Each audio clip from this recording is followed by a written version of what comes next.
Continuing the 8th chapter, stanza number 73. So, still trying to understand the craving and attachment. Attachment, some people feel that wealth is the source of all the happiness, and if you get wealth, then if you become rich, that's it. You call yourself successful, and you think all your happiness and well-being comes out of that. And do everything, in order to accumulate the wealth. So, this is explained here on stanza number 73 onwards. Some are wretched in their great desire, but worn out by their day-long work.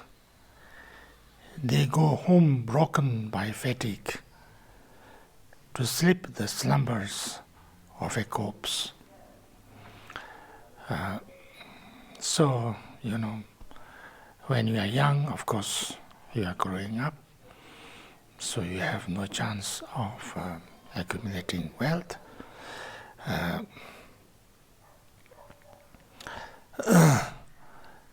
Then you grow up, and you are kind of educated in a certain way, and that education is also basically designed to accumulate wealth. And then you work your whole life, to try to gain wealth. The whole life is spent in gaining wealth. But then they are too old to satisfy them. So even if most of the people, you work your whole life very, very hard in order to become rich, it's very difficult to become rich. And even if you gain some wealth at the end, by that time you become so old that you actually physically unable to enjoy the result of that wealth.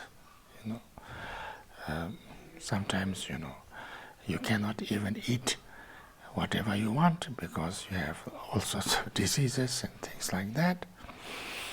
And you have done so much sacrifice for that wealth, you have not been able to do lots of things that you wanted to do in order to work, in order to gain wealth, in order to earn your living. You couldn't do, even you couldn't be as much together and as much, spend time with your loved ones, like your family, your wife and children, as you wished, because you were too busy working, you were busy trying to become rich. And then in order to become rich, you had to do lots of things which are not very virtuous, sometimes completely illegal things also, but even not, you did lots of negative things, harming others, and having done lots of kind of little bit of cheating and all kind of things. And then some are wretched in their great desire, but worn out by their day-long work. They are so, their desire, or what they call ambition now, is so strong that you work so hard, you think all the time, you worry all the time, you have lots of anguish, you have lots of fear, you have lots of all these things, and then by doing all these things, so much work, so much stress, so much so much hard work that you do all through the day, that at the end, in the evening, when you go home, you are totally, in fatigue, you are totally tired. And then you sleep like a corpse, you can't enjoy the fruit of what you have gained, you can't even spend some nice time with your family and children and loved ones. You're just too exhausted for that. Some, wearied by their travels far from home, must suffer separation from their wives and children, whom they love and long to see. They do not meet with them for years on end. So it's very clear what is said. Some have to go very far away from their home. They have to separate it with their wife and children for long times, and cannot meet them or see them, sometimes years. Some, ambitious for prosperity, not knowing how to get it, sell themselves. Happiness eludes their grasp, and pointlessly they live and labor for their masters.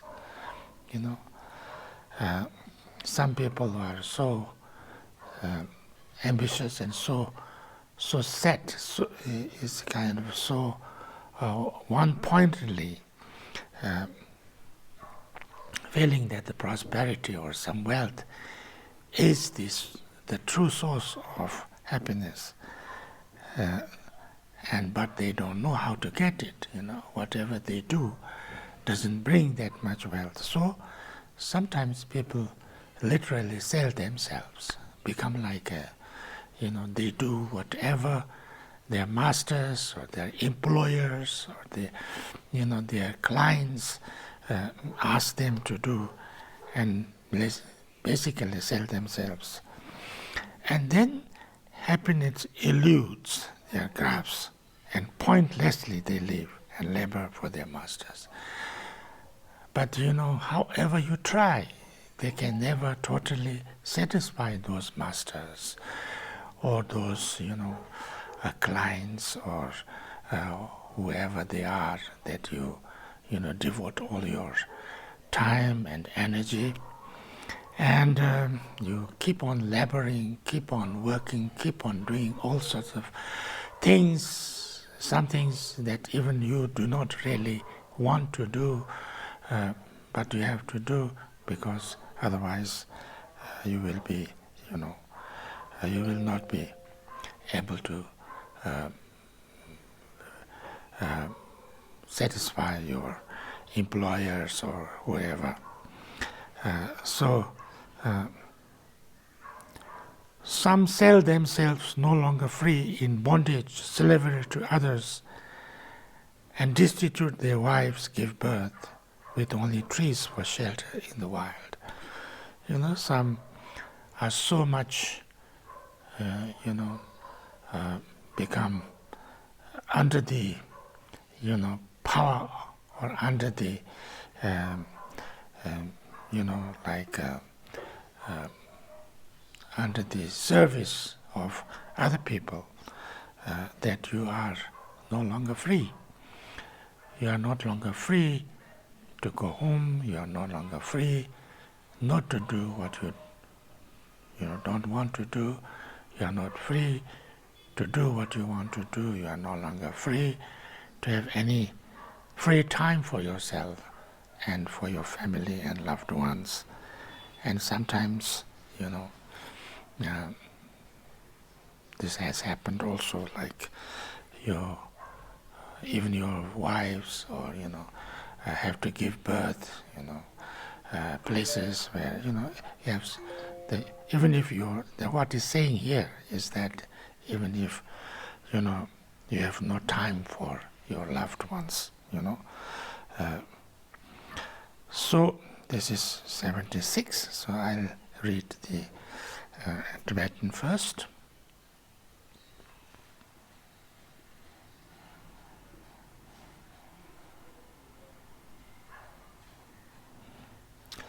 Sipal nope munupe talapa nandi jide, no supa ye tsetu na gini dope jishisa. Dode ngenpa kachi na nirang leche yong tupte chundo uni chepe lu rodong dawa nyawase. Kachi shidu nyumu tong rindu songwe dungalche, pemen de yun pemen no chungur lu chung tong munjir. Dala pendu no mope kondyo nyo to zongba yung. Tema topar tuenmepe yenjele jilongkite. Lala rangi lu zonghi ome yenje kolchirte. Chama tocho persona hindu gemba papa yung.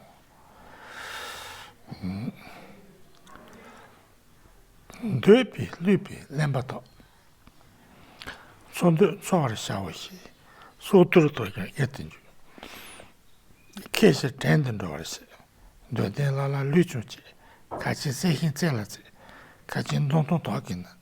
Kachi sepa tocho. No. So this last two stanzas is yet to be discussed in English translation. These are 77. Fools deceived by craving for a livelihood decide that they will make their fortune in the wars. Though fearful for their lives and seeking gain, it's slavery they get. People sometimes, become mercenaries or get into army or something like that. They even go into war so that they can get some money and earn some income,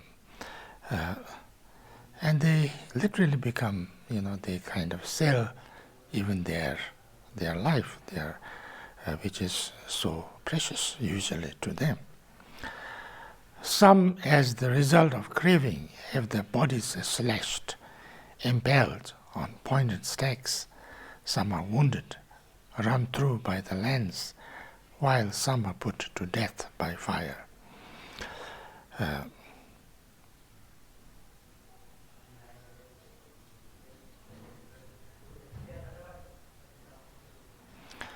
So, as a result of, craving, they do all kind of things. People sometimes do. They kind of, they become robbers. They steal. They do illegal things, and so therefore, some. This is 78. As the result of craving, have their bodies slashed, because they do those negative things. So they can get their bodies slashed, impaled on pointed stakes. Some are wounded, run through by the lance, while some are put to death by fire. So now, all kind of hardships, all kind of punishments, all kind of, torture and things like that, they have to go through. They go through because with this kind of wrong idea that if they have wealth, then all happiness comes from there. And they do almost anything, even very negative things and illegal things and, unkind of virtuous things, sinful things. And then when they are caught or, through the process of that, they get all this kind of problems, and even in this life. And then, of course, much more suffering and pain and problem in next lives.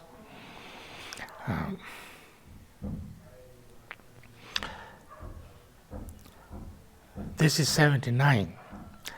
The pain of gaining, keeping, and of losing all. See the endless hardships brought on us by property.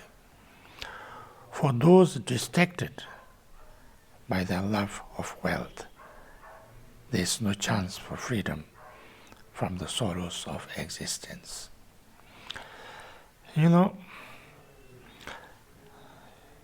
Although people think that, wealth, some people think that the wealth is the source of all happiness.